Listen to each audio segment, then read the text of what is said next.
By default, Poser utilizes a three-point lighting setup, standard portrait lighting setups that photographers use in their studio. Your main light, a fill light, and a rim light.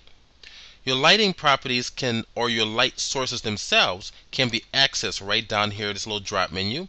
Select your light, and they're all listed here. I can create a new light, delete a light, or access light properties. Where are your light properties? They're right over here to the right hand side. Every light source that you choose will have a particular property. Right now the light properties are not visible because I do not have a light selected. Let's select the main light here.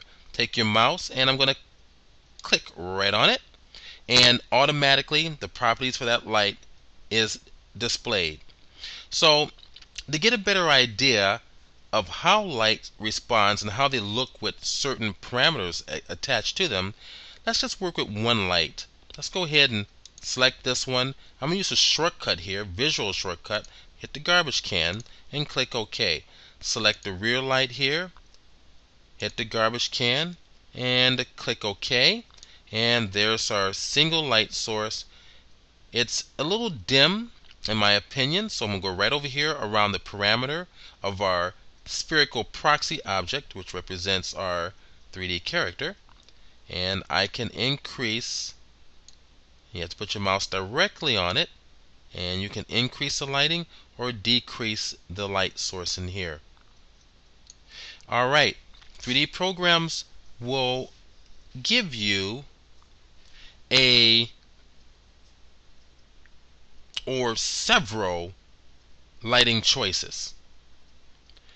A spot, infinite, point, and diffuse IBL, which represents image-based lighting. Let's go to the spot. Spot, let's go ahead and move this a little bit closer, represents can lighting that you'll often see in theater as well as photography studios. Let's hit the R for rotate. I'm using the same navigational tools that Poser will allow you to use for your character, and I can move my up and down or right to left. Okay, he's using the rotation command. Let's go ahead and move around the subject. Hit the T key for translate, and let's move it a little bit closer so you can get a better idea how this works. Rotate. Let's make sure we select the light source. There we are. In fact, let's move this light. Hit the T key and make sure my light is selected. Move it over to the right, and let's hit the rotate command. There we are. So we're moving from above and pointing downwards. Okay, so you get the feel of that quality of that light. Let's go to our point light source. There. Hit the T key for translate. The point light source actually behaves like a bare bulb. It's emanating light in 360 degree directions. Holding the Alt key, let's rotate around the character, and let's bring it around, and let's actually move him like right over to here.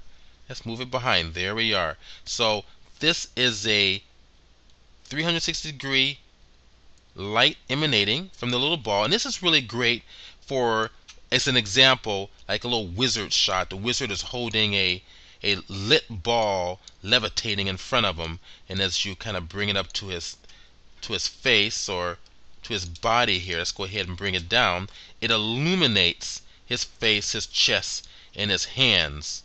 Okay, so that's kind of one simple little application of that technique. As I access the diffuse IBL, you're not going to see just a little bit of a difference. It's spreading light a little bit more evenly around the subject.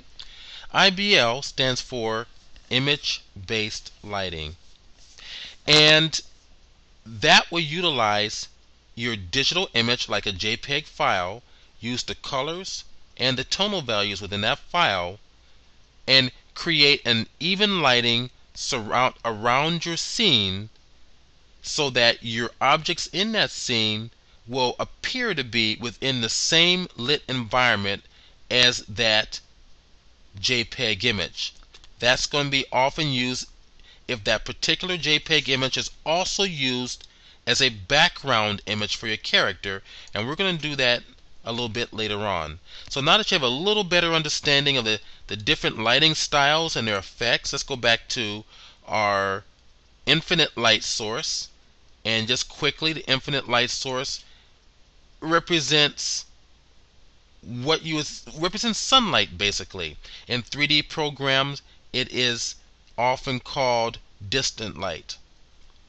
Okay, so now that you have a much better understanding of lighting, what we're going to start to explore now are the characters that you have in Poser and how to access them.